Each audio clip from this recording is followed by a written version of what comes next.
তারেক রহমান চাচ্ছু আমাদের বাবার খুঁজে দিবে, খুঁজে না দিতে পারলো এটার বিচার করবে যে আমাদের বাবাদের কেন গুম করা হয়েছিল।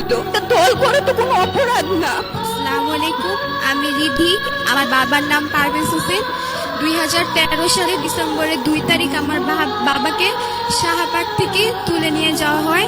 12 বছর হয়ে গেছে আমি আমার বাবাকে এভাবে খুঁজছি।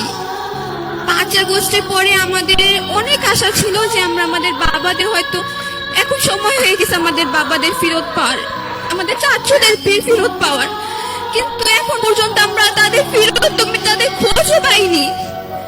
আমরা কবে তাদের খোঁজ পাবো? আমরা 5 দিন আগে আয়না ঘরে গেছিলাম, আমরা তুলি ফুপ্পি, আখি ফুপ্পি, আমরা সবাই। সেখানে যাওয়ার পর আমি আমার নামটা দেখতে পারি। আমার বাবা কত কষ্ট করে আমার নামটা লিখছে, হয়তো আমার বাবার অনেক কষ্ট হয়েছে ওই নামটা লিখতে। আয়না ঘরের অনেক লেখা ওগুলো সব মুছে ফেলছে।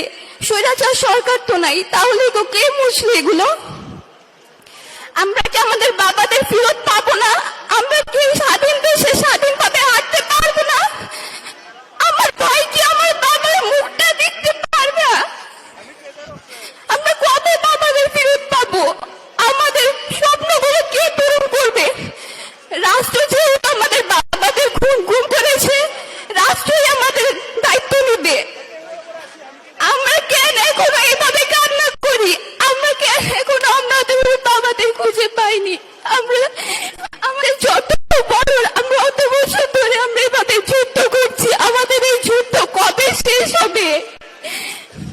এই সরকারের কাছে আমার অনেক কিছু আশা ছিল যে আমাদের বাবাদের তো ফেরত আমাদের খুঁজে দেবে, এটার বিচার করবে, কিন্তু এখন দেখছি এমন কিছুই না। আমি আমার বাবাকে ফেরত চাই। আমি এভাবে আর কান্না করতে চাই না। আমার বাবাকে আমি জড়ায় ধরতে চাই। আমাদের সব স্বপ্ন কে পূরণ করবে? আমি আমার বাবাকে ফেরত